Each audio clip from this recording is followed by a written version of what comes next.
La medicina hizo, en nuestro siglo, un extraordinario progreso en su lucha contra las malaltías.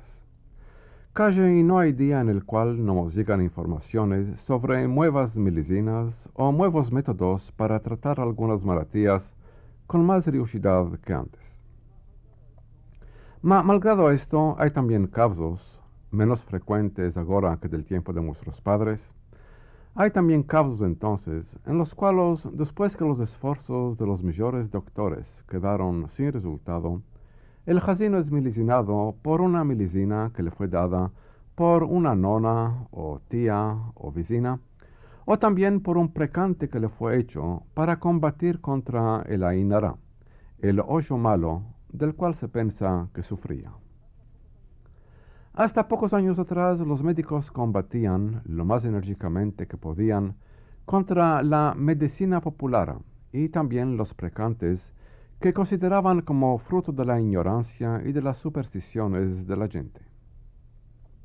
Hoy muchos ya reconocen que algunas curas de medicina popular son realmente eficaces y que los precantes también pueden tener una influencia provechosa sobre las malaltías mentales y emocionales de las cuales sufren hoy día millares de personas. Nosotros no nos ocuparemos de esta cuestión del punto de vista científico-medical, sino que del punto de vista folclórico solo, sobre todo en lo que toca los precantes. Yo tengo un recuerdo bastante confuso de un precante que me fue hecho cuando era chico para curarme de una malaltía que no estaba pasando presto.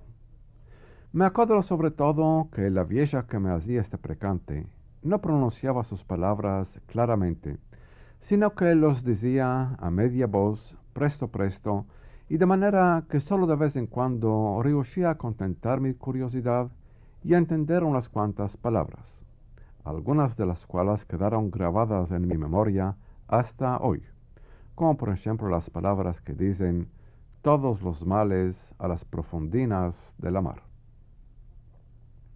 Más tarde, cuando empecé a interesarme de nuestro folclore, busqué a convencer a los que conocen esos precantes que me los digan a vagar, a fin que los pueda notar y entenderlos. Al principio la reacción fue de refuso casi absoluto. La gente no quería ni oír de esto, estando convencida que un precante no debe ser dicho en baldes. Manaque, respondiendo a nuestra demanda de enviarnos libros escritos en ladino, uno de nuestros oyentes nos entregó un ejemplar del Sefer HaRefuot, libro de medicinas. En este libro, publicado más de 100 años atrás, topí en desparte de curas de medicina popular de las más extrañas y curiosas, también 2 precantes. Esto me permitió, cada vez que la gente a la cual me adresaba decía que los precantes no deben ser revelados, de responder mostrándoles este librico, escrito por un rabino respetado, y convencerlos que su refuso no tenía sobre cuál basarse. Así, poco a poco, estuve registrando y recogiendo precantes diversos, como por ejemplo el siguiente que registré de una señora originaria de Turquía.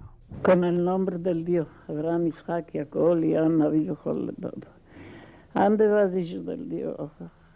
A veces le diremos Rachel se llama, Sarota se llama, el nombre de la madre de ella.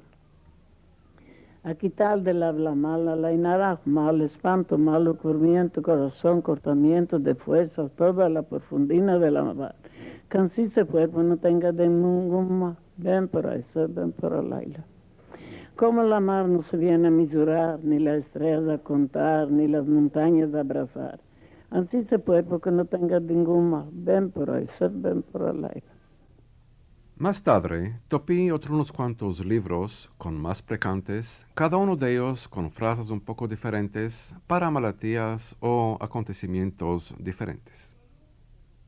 Algunos de esos precantes sobresalen también por sus calidades literarias, por la hermosura de las comparaciones que hacen, como por ejemplo en el precante que venimos de oír poco antes, la frase que dice, como la mar no se viene a misurar, ni las estrellas a contar, ni las montañas a abrazar, así este cuerpo no tenga ningún mal.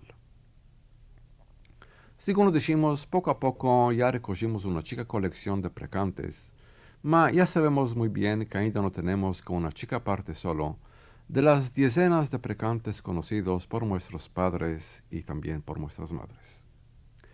Juntos con esto estoy seguro que ainda hay entre nosotros muchos que se acordarán de ellos. Y la prueba es que en los últimos meses solo recibimos unos cuantos precantes por letra y también enregistrados sobre casetas. Esperamos que muchos más de los que nos oyen se juntarán a los que colaboran activamente en nuestros esfuerzos para recoger todo lo que toca al folclore judeo-español, enviándonos lo que se acordarán, cantes, cuentos y consejos y también precantes y curas de medicina popular, que muy pocos solos ocuparon hasta ahora de notar y recoger, y corren el riesgo de ser completamente olvidados y perdidos al dentro de pocos años. Y hasta que ya estamos hablando de los esfuerzos para salvar del olvido nuestro patrimonio cultural, quiero aprovechar la ocasión que nuestras necocheras ya están haciendo los labores de limpieza de Pesaj para demandar sus ayudas también en este campo. Siguen haciendo esos labores, topash escondidos en las musándaras, en los intersoles, libros viejos escritos en ladino, discos, colecciones de jornales en judeo español y más, que ya no me das y ya no sabéis más cuál va a hacer con ellos. No los echéis, sino que escribimos una letra o una carta postal adresándola simplemente a Kol Israel en judeo español, Jerusalén, y nosotros vendremos a tomarlos. Y es muy posible que entre este material topemos más cosas interesantes, como los precantes que topimos en el Sefer Refuot, del cual vos hablamos.